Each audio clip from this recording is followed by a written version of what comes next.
Stay co-host. Challenge. Ah.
Hey, Mike, how you doing?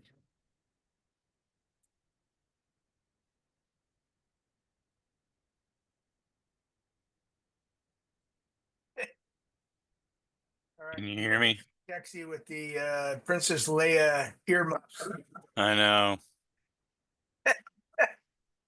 Hear me okay? Here, let me do that. Is that better? Yeah. How about me? I can hear clearly. Yeah, it's good. I'm How gonna about now? turn mine up. No less so. Here, so There. talk, say a couple things, then pull it out of your computer and see what happens. Okay. Can you hear me good now? This is good. Yeah. Okay, how about now? Is that any different? Oh yeah, big difference. It's way more hollow. Oh, this is more hollow here. Yeah. It's yeah. Okay. Is that better? Is it in now? It's in. How's Oh, that? now it's in. Okay, yeah. No, that's a big difference. Here, let It, me I'll talk and you need to turn my volume down a little bit. You're a little loud to me. Okay. How's that? Oh, you went silent. I can't hear you.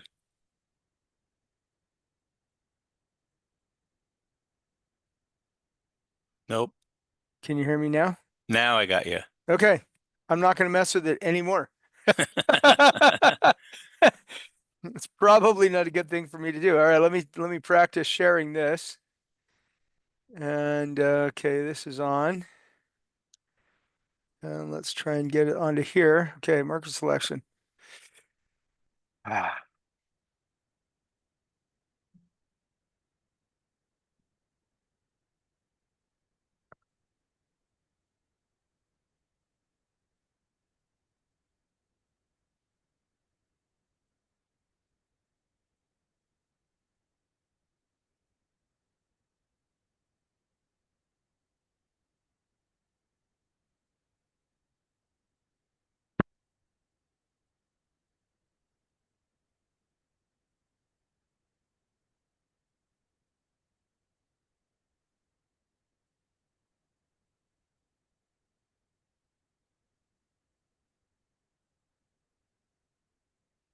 Hey, Shauna, welcome to the party.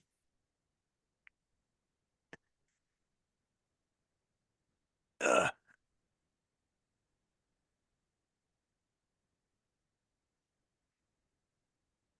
Mike, I'm excited about this. This is like all the stuff that that we've been working on for a long time. A while, that's for sure. And anyway,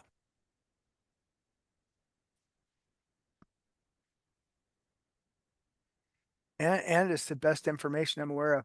So on the for the 2 p.m. I uh, added a couple of pictures to some of the slides. Okay. So I just added a couple of graphs and then a couple of Ohio pictures.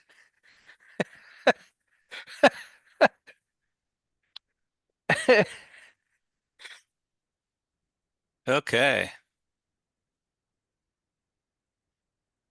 So by my clock, I've got 12 o'clock. Let's wait a couple more minutes. Hey, Chris, welcome. Hey guys. What are you hoping to learn today? Everything. Well, we'll get you most of the way there.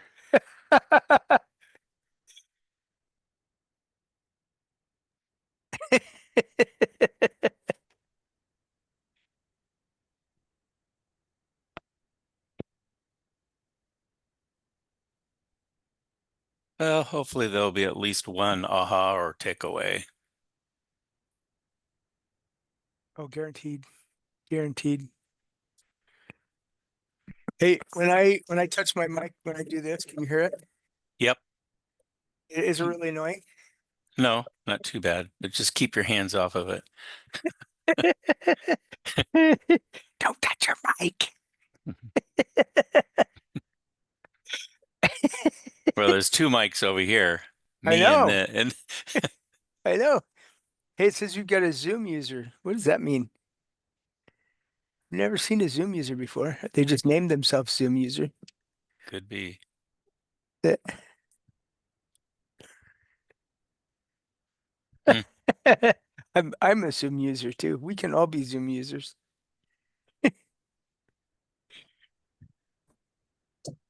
Oh, there we go. Is that Is that Chris? Joel? Oh, you're the Joel? Zoom user. Yeah. Hey, Hey, are how you you doing? Dell? Yeah, I'm Dell. Did it say Zoom user? Yeah, Yes. it's Dell. Sorry, my dad's technologically challenged. Oh, Ah. so are we. Don't. Actually, I think that's brilliant. I think it's brilliant to put your name as Zoom user. I don't. That just happened. I don't know how it just came up that way. I don't know. Yeah, I just- that's awesome.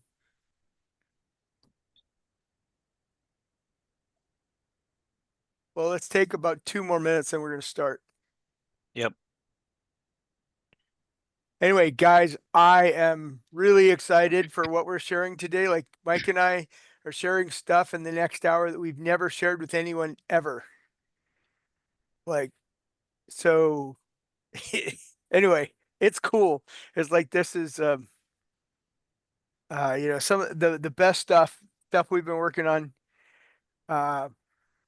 Well, I started working on this stuff, data and things like that back in like 2003. And then I started working on national data in 2005 when the market turned here. And there's way more opportunities for data just with the internet, and there's a lot of producers of data. Where back in 2005, it was like the census and a couple other things. And but our experience has been refined through the scars of, of our education. Right.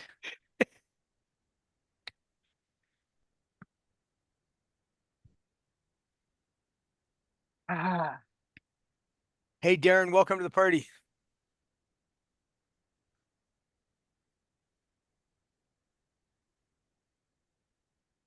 Hey there. I was on another screen there, sorry. Hey, Sergey. Hey, how's it going? Good, Hey, good. Joe. I'm actually And at a project, so I'll have my video off, but I'll be listening in. yeah, Okay. no worries, no worries. This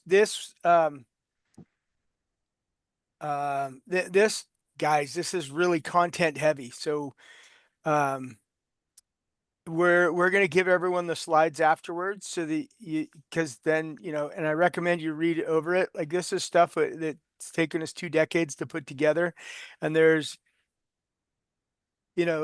back Mike, you remember all the books that came out in like 2005 and 2007. I have Mhm. like 6 of them, and I really want to go back and like consolidate all the wisdom. Is like how you make millions of dollars in real estate, and it was basically get the appreciation from the market, and then the market turned, and like nobody's written books since then. Like I haven't seen any books on like market timing and all that kind of stuff. And I'm like, man, I wish somebody would come out with a book, because so then I don't have to learn it through my own. I wish somebody would, but it it just doesn't work that way. It's very elusive and so anyway, I haven't seen any book since like 2008, and I have on my shelf like 6 books that were written between 2005 and 2007 that are all like, oh, timing the market and stuff like that. All you have to do is watch these things and you'll be able to time the market. Yeah. No, Yeah, no. good. Yeah, good, Well, good fun. we're going to go over a lot of stuff today, so you'll probably have lots of questions, and some of it may not be fully understood, but we're going to give it a go. Yeah, and I'm going to say this now too, by the way, it is I fully expect there to be immature questions, and what I mean by that is, hold on a sec.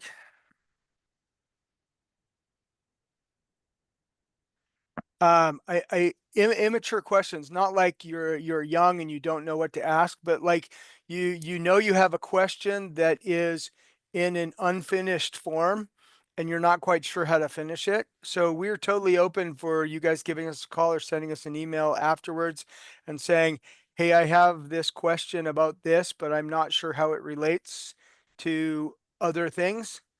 And so I just want you guys to know that feel free to give us a call about all that kind of stuff. And because we love doing what we do. Does that make sense? There any questions about that? Okay, Okay. because we loaded the fire hose today, literally with like tons of stuff. And as I was saying a couple minutes ago, some of this stuff we've never showed anybody ever. We think it's the best stuff out there. By the way, if you think this is malarkey, let us know. Like, Mike and I have both been investing. Well, I know I've been investing out of state since 2004. It's when I bought my first property out of state, and back in 2006, 5 and 6 and 7, we were recommending that investors go out of state, and that's how we got together. Was realizing that, hey, there's other stuff outside of California that looks a lot better than the stuff inside California, just if Yep. you're buying long term. And both Mike and I are long term investors. Yep. So, all right, And let's get. I bought my first one out of state in 2001, and have always owned stuff out of state, but stuff in California too. So, but I'm Yeah. not in California anymore. Well, literally you are, but you only have Nope. one. Yeah, I only have one little one left. One left. That's one you live Everything, in. yeah, everything else is out of California. So, All okay. right, cool. So we're gonna go rapid fire. Like I said, some of this stuff is really dense. If it doesn't make sense, we may end up going a little bit over, or we'll be a little bit under. Not exactly sure. Tried to make it for an hour, and let's get running. So thank you all for coming today. Yes, Yes. Del. Joel, I may have to bail. Chris is recording the meeting though for us. So Okay. Okay, perfect, great. thank you. Yeah, no worries. Just hang in as long as you can. I Yep. will. I will. All right, and Todd will send everybody out the PowerPoint slides so that you'll have those. Okay. Thank you. You don't have whose? Oh, Shauna, if you could put your email on the chat so that Todd can have your email so he can send it to you. He doesn't have your email. All right, let's go. Welcome today. We're very, very, very, very, very excited. At least I'm very, very, very, very excited to be presenting this. This is something that I'm very passionate about. I feel like there's opportunities, not only in California, but throughout the United States, all kinds of places. And so what we're teaching about today is how to make good investments, how to, across the United States, how to select the best market.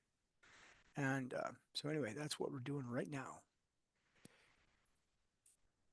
Market selection. What's a good market? We're going to go right to here. Let's see. First, a little bit about ourselves. So Mike and I, we started Go Be Right back in 2020, created an LLC to be able to educate and inform investors.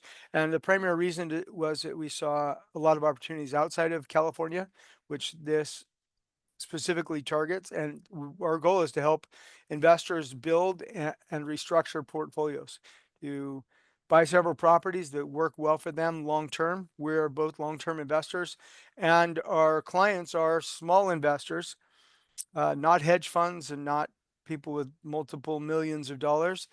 They're buying residential properties for the long term to be able to retire with their portfolio, and also for intergenerational wealth to be able to pass it on to future generations.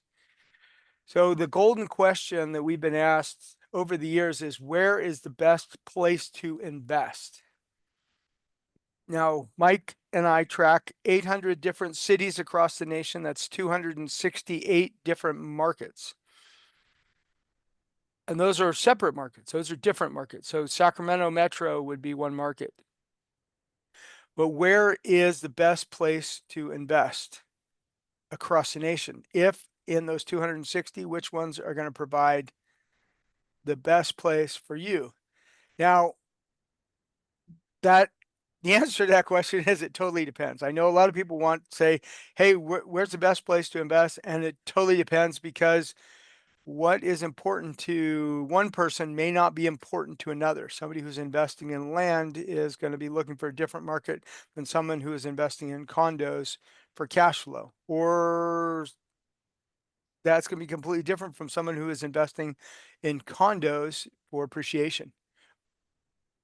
So generally, they're in real estate investments are both specific and they are general. Specific means that each property has its own merits. Each investment opportunity is going to have its own financing, its own conditions and terms, its own repairs, its own team, etc. Now, you can obviously, if you have a portfolio and you're in the same market, you're going to have the same people working on it, but each property is unique in itself. Some are the older, more bedrooms, less bedrooms, etc. And the terms and the condition of the property, and who you buy it from, etc., are all going to shift depending on where you are, depending on all the aspects of it. So you need to take each property as unique, but also there's generalities. The market in the United States goes up together and it goes down together overall. Different metros, some metros trend against each other. That is, they're kind of opposite of each other, and other ones trend together. But it's not uncommon that there be multiple going in the same direction. Same thing with neighborhood. In a metro market that's appreciating, almost all the neighborhoods in the market are going to appreciate, but different neighborhoods and different zip codes are going to appreciate or decline at different rates. But general observations: Sacramento area does not cash flow. California doesn't either. So where do you go? That's what this is all about, is how to select a market. First important thing is what your priorities are. Then we're going to talk about data points, and then we're going to talk about how you find those data points in the market. So a priority is something that's important to the investor themselves. If the investor is looking for cash flow or for appreciation or looking for a geographical area, those priorities may not be the same as the person next to them. First seminar I ever did on residential investing, I realized that this was a huge problem that I needed to understand. That is, each person's problems are different. So two investors, the same age, same skin color, same generation, born in the same city with the same amount of capital, could have two completely different priorities, and that would orient them around their investment, such that one might be looking for land to build on, another one might be looking for condos to hold long term. So the priorities, that's the first thing. Now we're going to go into each of these. Next is the data points.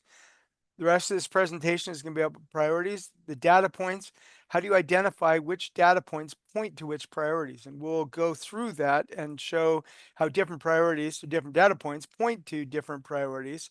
And then how do you find those within the marketplace? Let's start with priorities. First, there's two different types of priorities. First one is personal priorities, and the second one is investment. Personal priorities is everything that's you. It's not about the property making money. That could also be wrapped into it, but it is primarily that you're trying to serve a need that your person or your family or your surroundings or something that you believe passionately in will be benefited from. So it could be buying a condo or a house for your children to live in at university. I have family members. My brother-in-law, his family had a house where they went to school, and all the family members were able to live in that, rent it actually, and also manage it for the other students that were there at that university. Sometimes to also- help out family. Go We ahead. also had an investor that purchased a property in a university town for their child that had was going to Mississippi Tech or Mississippi University. And so they went and bought a property specifically for her, and then she rented out the rooms. So all that is available, you can do all that. So that's the university purpose. So they bought for a very specific reason in a market that may or may not have been as good as some of the other markets, but they needed to do that for their child. Right. Some people buy second homes. They buy it by where they plan to retire. Mike Mhm. did that. He bought a property in Tennessee and then ended up retiring in that property. Sometimes it's to help out family to provide need. I have family members that purchased a property that their children live in and Mhm. rent. And then Um, tax purposes, people buy specifically for tax purposes. I bought a house, actually a couple of them in Mississippi because of the GO zone, which is the tax incentive from Hurricane Katrina, which is not available anymore. But there was a tremendous tax benefit to it. So I bought it in that area, in that zone, specifically because of taxes, not because it was a good market to be in, not because you can make a lot of money. In fact, my Mississippi properties are flatter than a pancake, and they're not that much more in value than what I paid for them in 2008. But the tax incentive was incredible. So that drove me there, Yeah. and many other investors into that market. With regard to investment priorities, we're going to talk about each one of these, which is the amount of money, objective, types of returns, timeframes, and personal contributions. We're going to discuss briefly each of these. Overall, the amount of money, you can look at it as what's the price of the property. If you have $100,000 to invest, you need to have money set aside for reserves, and that includes costs of repairs. You may want to split that between two deals, or you may just want to invest it in one. But let's say you have $20,000 in that you want to hold in reserves and for repairs. So you really don't have 100,000, you have 80,000. And of that 80,000, if you're putting 20% down, you're going to be what, 4 times 80. You're getting a loan for what, 340, I think is what the amount would be. So if you're purchasing a property with 100,000, you're going to be able to buy property that is 340 or under. There's lots of markets across the nation where the property is more expensive than that. So that immediately limits your location. Hey, welcome, Cheryl. Is it possible you could mute there? Oh, thank you. Cool. Objective. What's the purpose? Why are you buying the investment property? Why are you holding the investment property? Why are you doing whatever it is that you're doing with the investment property? For college, for security, for retirement, for income, for income to be able to do bucket list things, family needs, etc. And the types of return. Looking at the basic 4 types of returns: cash flow, appreciation, loan pay down, and tax benefits. Now, I added to the bottom the number of properties and the property types, because if you buy a 12-plex, that's 12 units, but it's one property. Perhaps your goal is to own 20 units, and you buy one property that is a 12-plex, and then you buy an 8-plex. You have matched your goal of 20 units, but you're only with 2 properties as opposed to buying 20 single family residences. So that's also going to affect the returns, the type of tenants you have, the location that you're going to be looking, etc. So I put that on as well, but overall you're looking essentially at cash flow and appreciation. Now, time frame. Are you looking to a specific end? Are you looking towards retirement? Are you looking towards how long you expect to live? Are you looking towards when somebody else reaches a certain age? Are kind of your time frame deadlines? Is it something you want to do immediately, or is it something that is out in the future? And how far out in the future? Then personal contributions. Repairs and maintenance, property manager, a lot of people historically in the 70s and the 80s and the 90s, they bought properties that they were going to manage themselves and do the repairs. That's what my parents did. Back in the 80s and in the 90s, they bought and they exchanged into properties that they were the property managers and they did the repairs on the properties. So occasionally they'd hire somebody, more often it was them themselves doing it.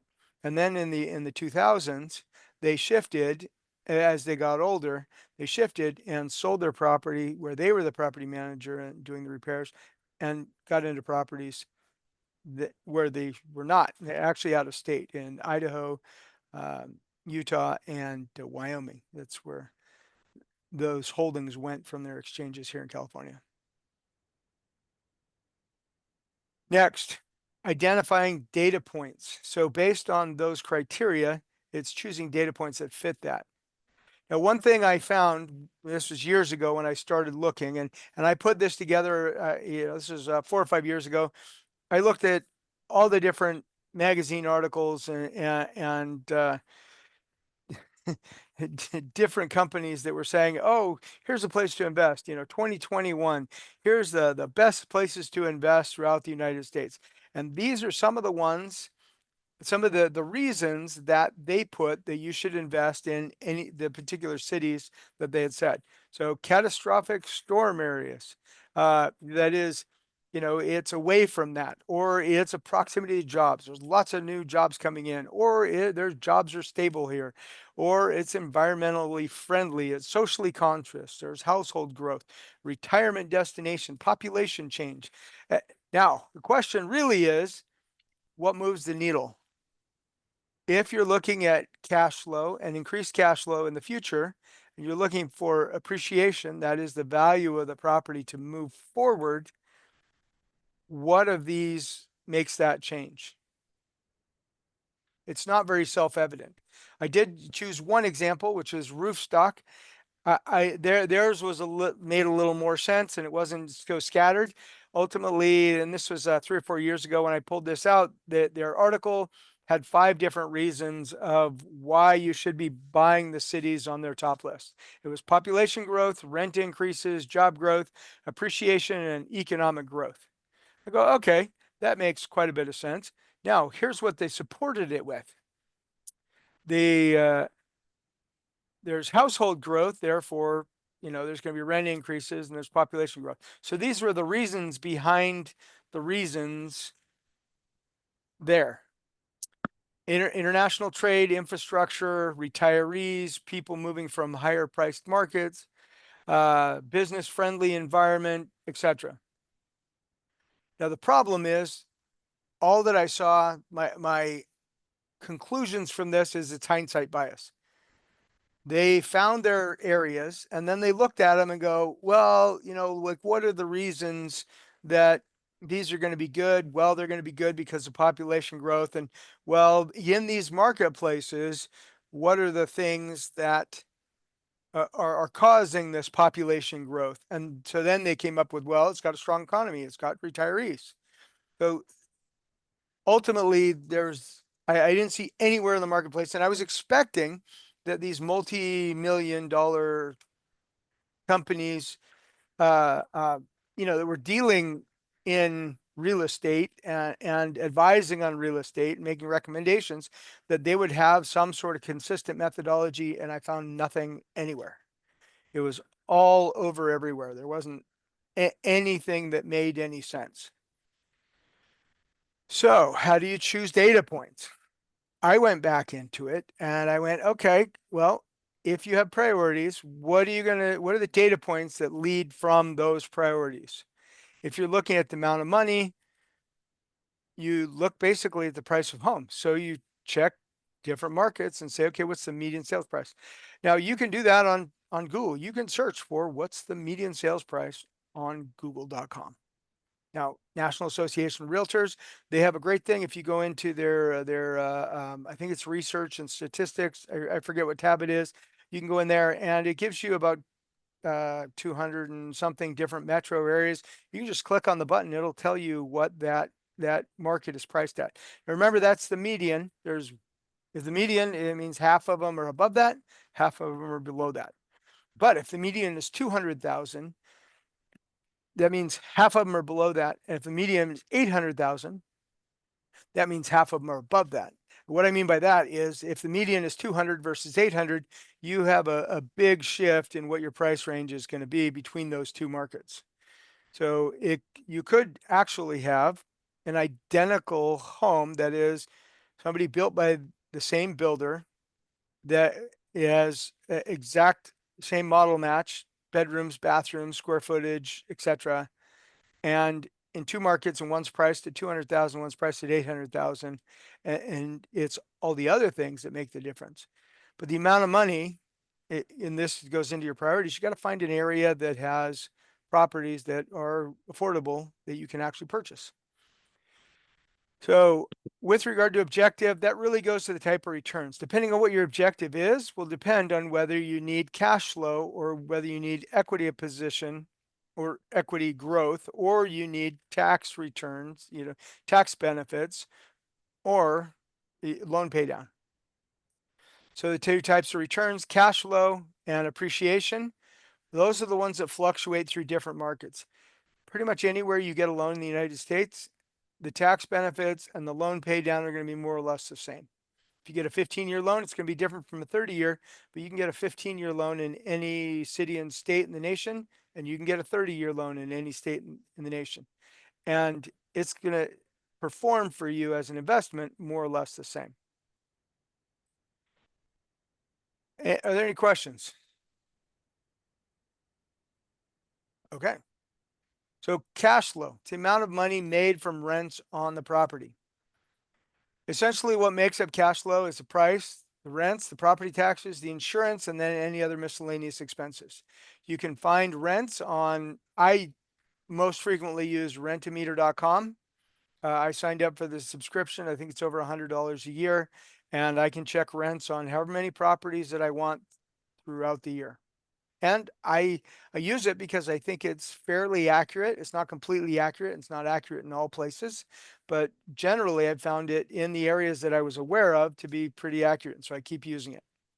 Hotpads.com, and Zillow.com, those are ones that property managers that I know they recommend. So when they're looking at a property to price it, if they don't already have current rents, well, even if they do have current rents of things around it, they're also looking at what the competition is in the marketplace. And good places for that are Zillow and Hotpads. Appreciation, the amount of price increase over time. I've found this the most prevalent in rapidly growing areas. Now, okay, so here is the steak tartare, whatever you like best. So Mike and I found that when we did research and we did an analysis of several hundred areas, I think I looked at 900 different cities through the Zillow estimates. I graphed all their historical numbers, and I graphed all of the numbers historically for the National Association of Realtors so that I could see how these markets performed. Then what I did is I took the markets that were the most aggressive growing areas in the nation, and I categorized those all at one thing. And then I graphed them against each other. So because I took all of the numbers, okay, I got to start backwards. So how we came up with these is we took the about 250 cities initially, and from the National Association of Realtors, and then we that was their numbers, and then we graphed all those. So we got historical data, and then we also put a score of other data points about those so that we can find out which markets were the most likely to grow. What we found for the ones that grew the most, there were 7 price growth indicators. For the ones that grew the most, it was median family income. That is, it was generally higher in the different markets. The unemployment rate was generally lower. The population change was higher. There were more bachelor's degrees, so people were more educated. The poverty rate was lower. The rent as a percent of income was generally lower, and the percent built after 2000, that is the percentage number of homes built after 2000. And so we used this a few years ago to choose the areas that we felt were going to be the best performers in the coming years. And we feel like that worked out really well. And I'll explain more about that later. Now, we also, on the other side, we took the areas that were stagnant, that where there was hardly any price appreciation. And we were looking at this in 2018 and 19 and 20. And so we had all of these price numbers from all over the nation and all these different graphs. And we looked at the areas that were the most stagnant. What we found is that the percentage of 2 to 9 units, and you can get that off the census. Just go into the census for any city. It'll tell you what percentage of all the units are 2 to 9 units. You actually have to add, I think it's 2 to 4 and then 5 to 9, if I remember correctly. Then the unemployment rate, that is usually there was a higher unemployment rate, higher number of 2 to 9 units, lower population change, and an older median age of the homes. So one of the other things that we track is the median age of the homes, and you can find that online. It was by county, had the counties all over the nation. It had the median age of all the counties for all over the nation. I don't have, on the forefront of my brain where that would be found, but I did find it, and that's how we got all the cities throughout the nations. We tracked it by the county. So these are really important. I'll talk more about this in a bit. A time frame, that is, this directs to the type of returns as well, how much you want, when you want it. And it's really important to be careful because a lot of people think that long-term residential holds are like flipping, that, you can just do the investment, you're going to make lots of money. And long-term residential holds, they make money over time. They consistently make money very well. Generally, appreciation over the last 25 plus years has been over 4% appreciation on homes. And that's gross appreciation, not whatever your appreciation is because you've had a loan. If you're looking at it as a return on investment for the amount of money that you've had in a property.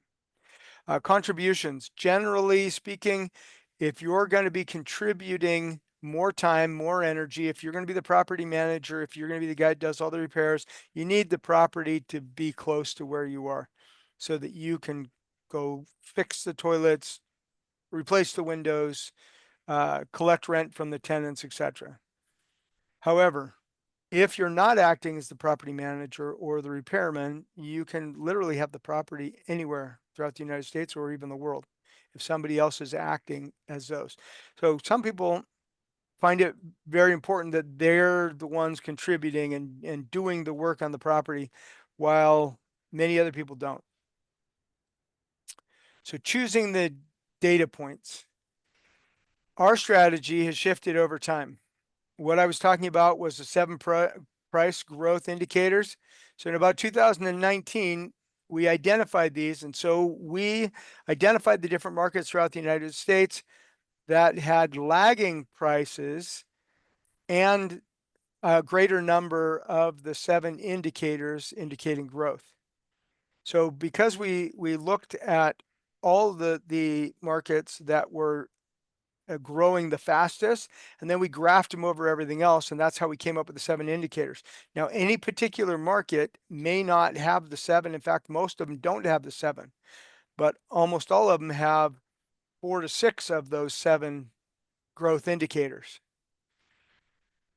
And so they were all trending that way. So we mapped that over other cities that were price lagging because we already realized that by 2019, many markets had already kind of reached what we thought was going to be their potential for a normal market cycle. Obviously, in 2020, everything shifted with COVID, and if nothing else, there was a huge mental shift and a mindset shift of real estate owners across the nation, and real estate became more valuable. I see this as a sea change. It shifted the elevation of the ocean as relating to real estate. It's not the same anymore. It was a reset, much like the early 40s, or well, the 40s after World War II was a reset to real estate with the GI Bill and with all the guys coming home and work and setting up the economy and allowing people to buy their own homes. That was a huge reset and shift in real estate back in the 20th century. And this is the reset for us in this century. Now there may be another one, I don't know, but everything is different now than it was in 2019. So we know that in 2019, 2020, things had kind of peaked out, and then it shot up that much more. So in 2021, Mike and I shifted our focus, realizing that things were going crazy and that the things were going to become unaffordable, and they did really become unaffordable. And so we've shifted to those markets with growth indicators and also stable market cycles. Now I want to share what we're looking at now, because in 2025, we're far enough away from 2022 when the interest rate had risen up to where buyers didn't feel comfortable buying because of affordability, and we're still very much there. So we're shifting our strategy again. And what we're working on is foundational principles. So we talked about the data points. There's lots of data points. We showed you a lot of those data points that other people are using and that they're basing it off of.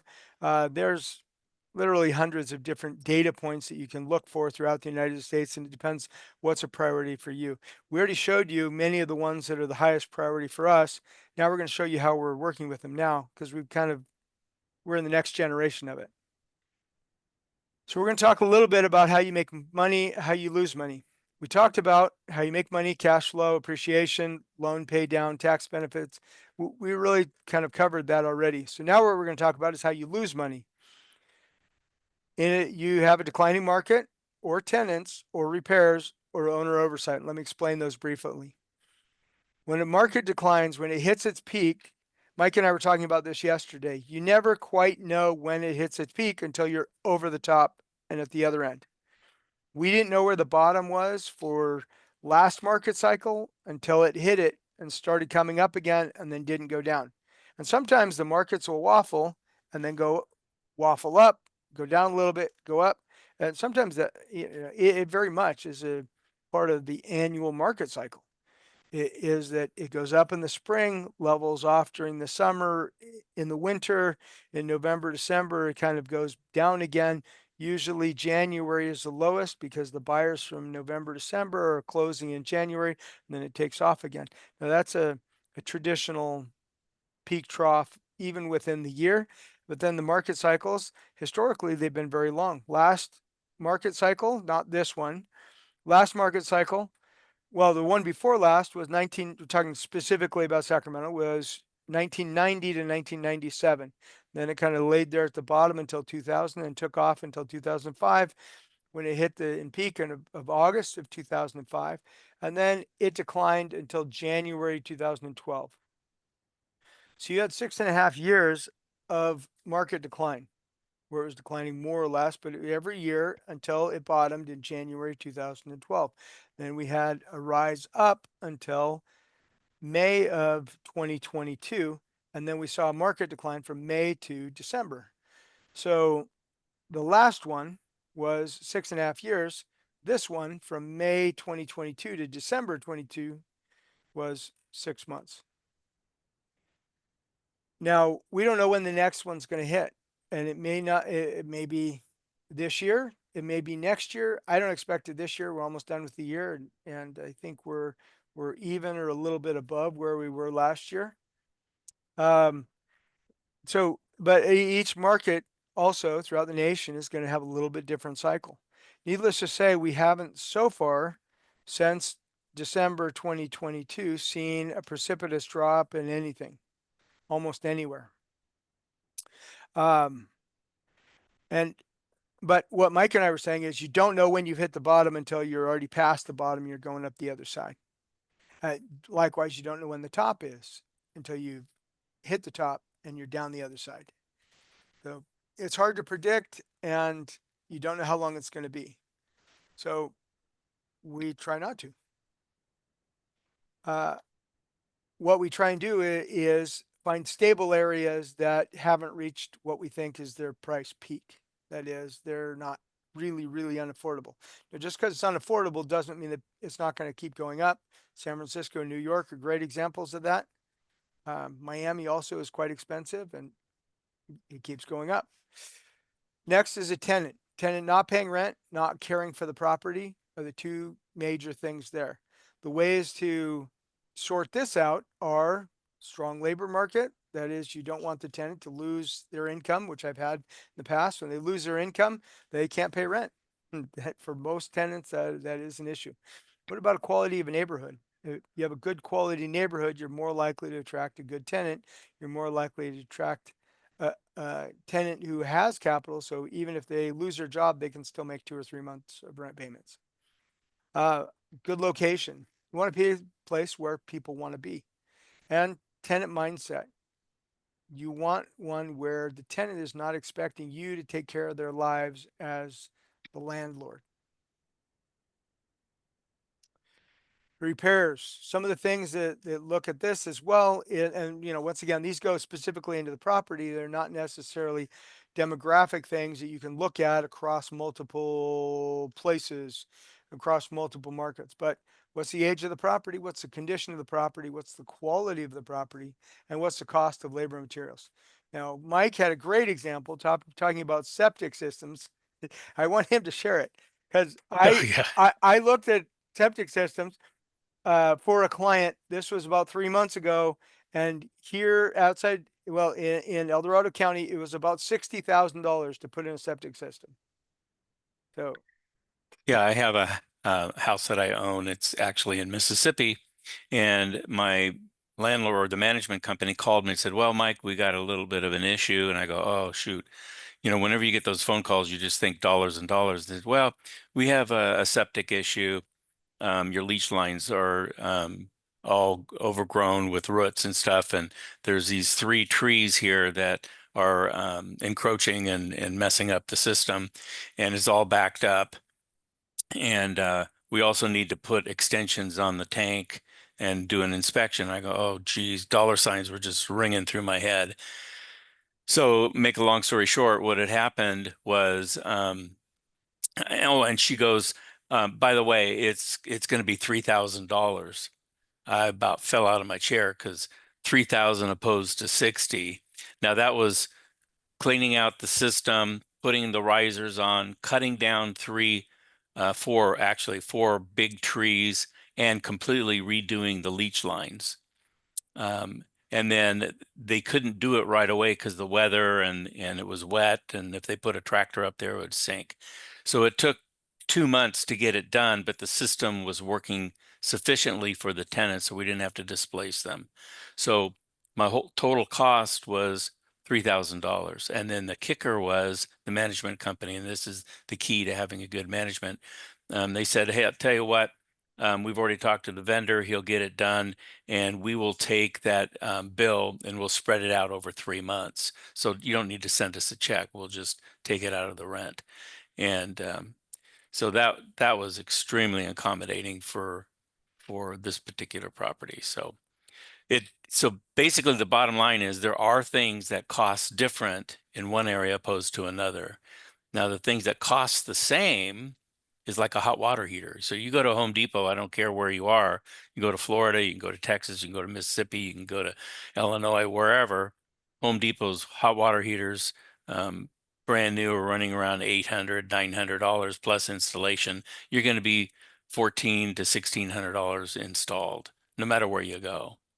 So know your pricing of things across the nation. So, oh, and then roofs. I put Yeah, a roof roofs on, too. yeah, I put a roof on one of my properties in Tennessee. It was considerably less expensive than California, like considerably less expensive, like Yeah, one third. I put a roof on last year in Oklahoma, and it's about 1,900 square foot property, and I think it was $4,500 to put the roof on. Yeah. The house I put a roof on was 1,400 square foot house, and it was 8,900 Yeah. for a new roof. Yeah, so obviously it depends on how complex it is and what kind of roof you're putting on, etc. But um, it's not $20,000 or $30,000 in many other parts of the United States. Owner oversight. This is the last of the four.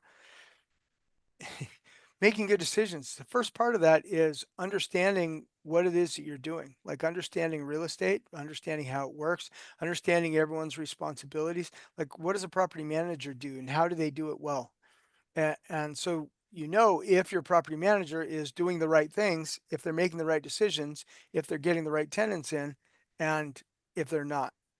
If your agent is buying the property that fits for you. So, keeping track of what, having an idea of what the right things are to do, and then keeping track of the other people that are helping you to make sure that they're doing the right things at the right time.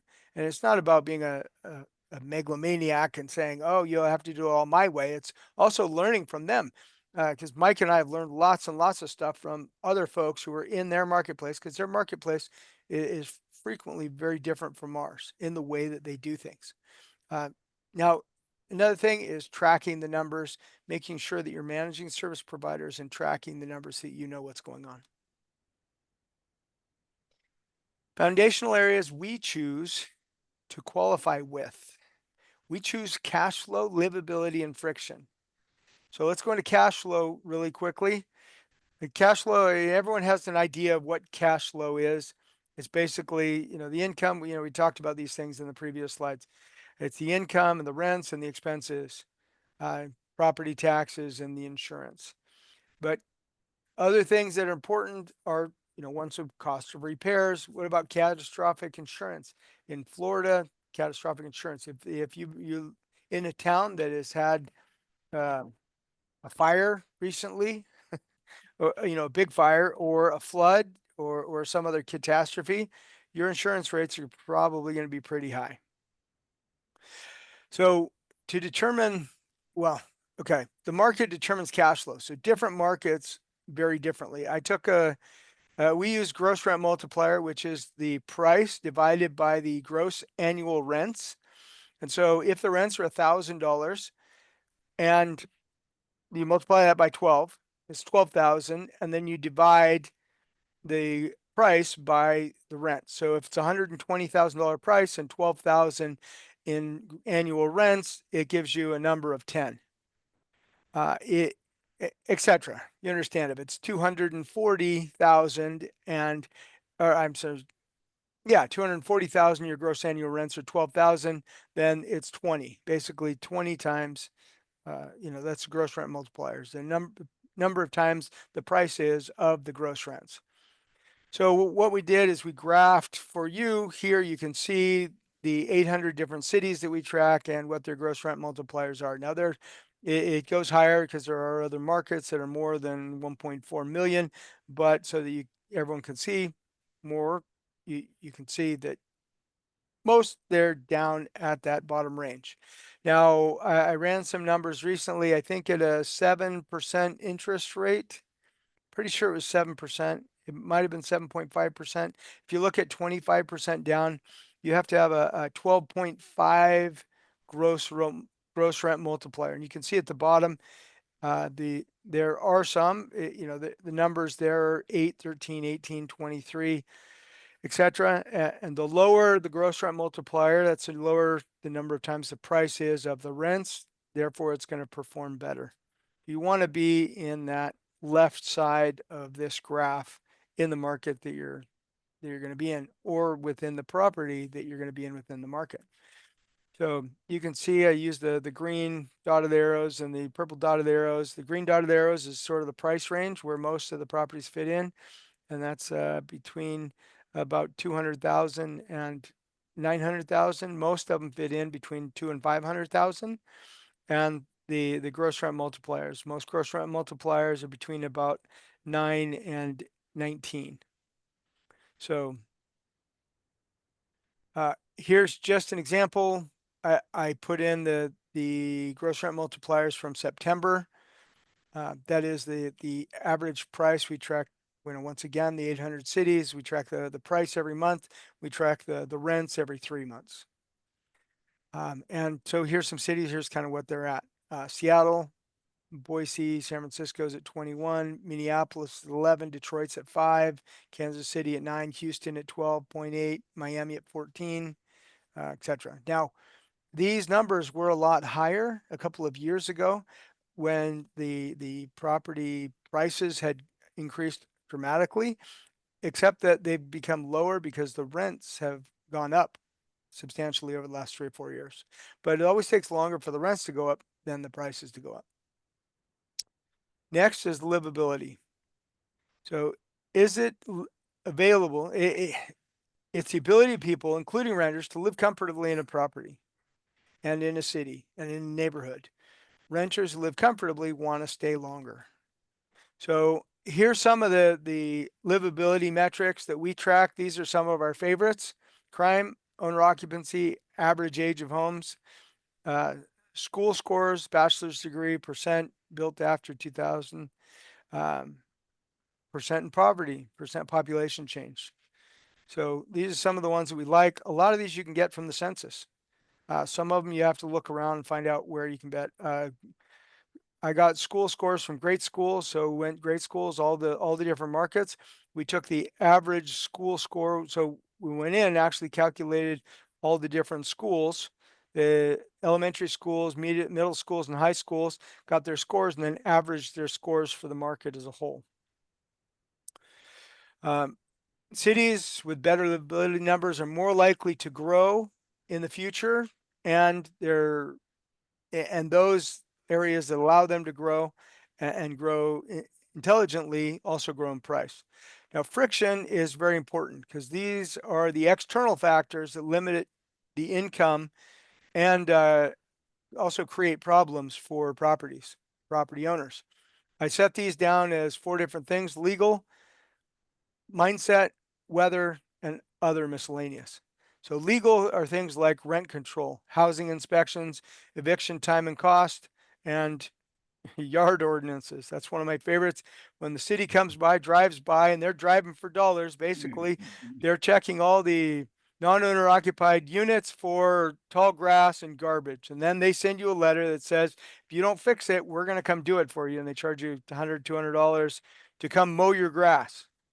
And what it does, it keeps the areas up and keeps the managers and the renters in making sure that things look good and they don't get out of control. Eviction can be very costly. So just an example, I helped a client do an eviction a couple of years ago, and the attorney, the retainer for the attorney was $1,800, and it cost about $4,000 to do the eviction in Placer County. I'm sorry, in El Dorado County. It was up in Camino. Now, Mike, what was the cost of your eviction? I know you did eviction a couple of years ago. Yeah, this was in Tennessee.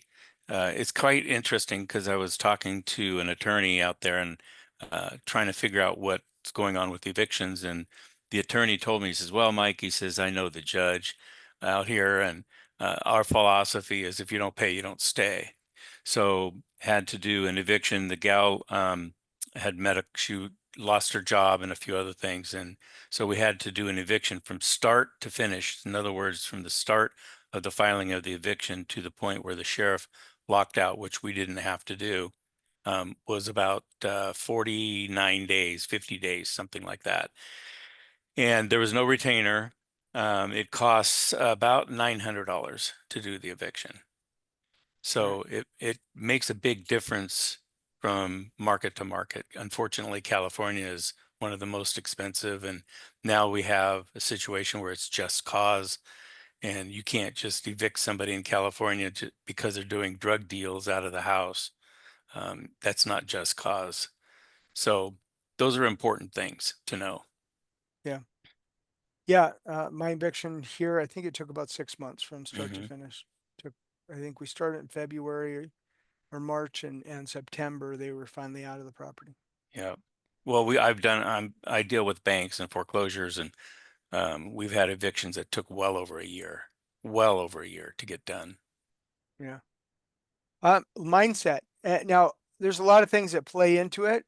I say renters more in California and in other places that there's a lot of political stuff that is feeding information to renters that cause them to believe that that the owner is serving the renter, not the other way around. That is, uh, I'm not sure what the right words are. It's very much an entitlement mindset of I'm supposed to be here. I'm helping you, and therefore I have rights and tenant rights, and which are not rights at all. They're responsibilities. The owner has responsibilities, and the tenants have responsibilities. But a very entitled class of individual, which is more and more the renters. Um, Judges, I say that because I was at, and this was probably a year and a half ago. I was at court for an eviction, and was talking to an attorney that I knew who'd just come out of eviction. They were angry. I said, "Hey, what went on?" He goes, "Well, the person didn't show up, but the judge gave them more time because they were a veteran, even though they didn't show up, and so now we're postponed like 2 more months in this eviction, and it's going to cost them. It already costs them, X amount of dollars, and it's more time that I have to put in, and I have to charge more." And person didn't even show up, and the judge still sided on their behalf and gave them more time. Police, where the police, it makes it difficult. Police can't do a lot of things. They can't walk somebody off the property sometimes when they just walked on the property. You hear about these. Well, all right. Well, we're going to move past that. Property manager, same thing. Contractors, what's a mindset? Does contractors show up? I have a friend who is selling in Georgia because they don't feel like they can get somebody in the property who will be a good contractor to take care of the needs of the property over the next years. So because their handyman contractor is going to be retiring shortly, and they've had lots of problems with bad contractors, they're like, you know what, this property, this location, I just have to sell it. So that's why I threw that in there. Weather, fun stuff. Winter, snow and freezing, hurricanes, earthquakes, fires, hail and tornadoes, storms and flooding, all these things. If nothing else, they increase insurance in the different areas, let alone all kinds of other issues. All this stuff is friction. Let's see, miscellaneous taxes. Some places, like here in California, a lot of the new construction has Mello-Roos taxes. What about business friendliness? So this is a slide that we created. Mike found this. This is from a few years ago. I want to say, let's see, I think it's 2012, 2013, somewhere in there, but I think it still probably stands. Some states in the States are more friendly than others. So be aware. Numbers tracking. Mike and I put together a spreadsheet. We have the 800 cities.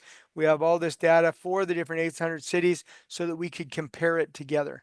You can see on the right-hand side is a graph of what we put together. We put it together for the Zillow numbers and also the National Association of Realtor numbers so that we could graph and find out which markets were very volatile and which ones are very stable. So now, finally, and lastly, kind of how we combine the criteria right now. So we use 3 different things: cash flow, livability, and friction. And we divided it into risk levels, 1 to 6. So we only recommend areas in the 1, 2, 3. We don't recommend in the 4, 5, and 6. And most of the areas are in the 4, 5, 6 areas. So risk level 1 is a great place to live. Let's see. great place to live without a lot of detractors, but not a lot of income. Some examples of that: Franklin, Tennessee; Boise, Idaho; Chandler, Arizona. Next, places are great to live, but they do have okay returns. So Twin Falls, Idaho; Lincoln, Nebraska; Blue Oaks, Missouri. These would be examples of those. They have some external detractors, but not a lot. And next, areas with not very many external detractors and good places to live, but older places to live, and they have good cash flow. So Montgomery, Alabama, Louisville, Kentucky; Columbus, Ohio are some examples of this kind of area. And then the other 3 risk levels. Number 4, and there's lots of areas in California like this that are great places to live, but there's lots of friction and no cash flow. Next are areas that kind of are intertwined, not really a good place to live, not really good cash flow, lots of friction. And then a risk level 6 would be places, the Rust Belt's a good place for this. It could be Toledo or Gary, Indiana, Detroit, Detroit, places Chicago. that on the surface look like they have good cash flow, but there's lots of friction and livability issues, which then hampers the what appears to be good cash flow. They look like they're good cash flow because they have rents and the prices are quite low. So last, not least, here's some of the sources. Here's some of the common sources that we use to drag data out of the Ethernet. Mhm. And remember, where's the best place to invest? It depends on your priorities. So determine your market points based on that, and then go find the market. You can do it yourself. Here's lots of places that you can start looking. You may just have a specific area that you want to invest in.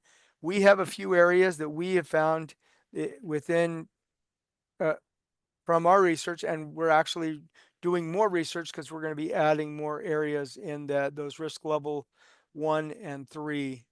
And so we're shifting and adjusting and adding more areas right now because we think that we're going into a time of more stability right now. So, all right, are there any questions? By the way, if anyone's interested, we're happy to have a conversation and help you or your friends or your family or whatever.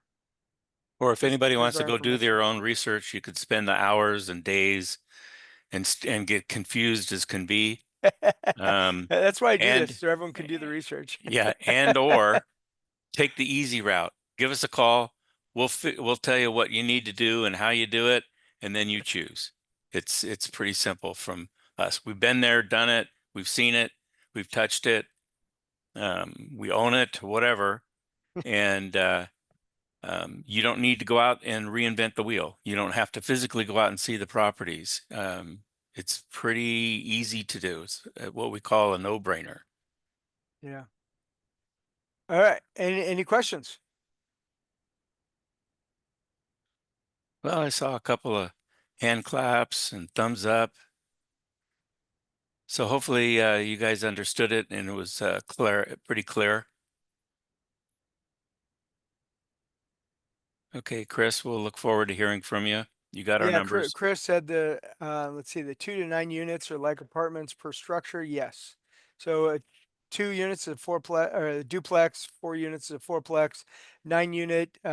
They're just counting. The census is counting. Just could be a 5 unit. Mike's got a 5 unit right now. Yep. He's got that for sale if anybody's interested. And there could be a 7-plex, etc. But the ones at 10 or more, the census counts differently. You have to understand once you cross over beyond 4 units, it goes to 5 units. It's commercial financing. Financing rules change. And the 5 unit that I'm selling right now, I would never sell it, but my partners in it have some medical issues and stuff like that, and I'm not in a position to buy them out. So we're just going to liquidate, and then I'll 1031 exchange into a whole different type of property, buy a bunch of single families or something. So it's great. It's a great property. It's fully rented. Management company is incredible. So again, if someone's interested, it's a no-brainer purchase. So Yeah. and I've got commercial lenders in place that will finance it, no problem. Yeah, generally what Mike and we found through our time, we generally recommend single family residents. We Yep. found that they're less maintenance, less turnover, less issues. They're and more they- stable. Yeah, They're very stable. They don't produce more cash flow on paper, but they create a lot less problems. I have a problem. I like things that allow me to sleep at night. And owning single family, I just haven't had any issues with them. I have a property I bought, well, the one in Mississippi, bought it in '08. Had a tenant there when I first bought it. It was brand new. They stayed for about a year and a half, moved out, new tenant moved in, and they're still there to this day. So, and then my other properties, tenants just stay a long time in single family. Yeah, longer than duplex and Mhm. fourplex. Hmm. All right, well, let's sign off. There's no other questions. Well, thank you all for Okay. attending. We appreciate it. Oh, We are meeting again at 2 today. Yes, Yes. there's another one at 2. And Oh. it's 25 lessons that we've learned by investing out of state. So it's a story time. yeah. Okay. Okay, thank you. Thank In other you, words, Mike. Joel and I have had tremendous amount of experience. Yeah. Oh, in- but with our sorry, by the way, portfolio. it's not this link. It's a different link. So if you don't have the link or you didn't get the sign up for it, then let us know. Yeah, it's a different link, Yeah. Zoom link. So anyways, Yeah, Mike, we Okay. should have made the Zoom link the same. I didn't even think of that. mhm. Oh well, Oh, well, you live, you learn. okay, guys, see you in a bit. Thanks. Okay, thank you. Thanks.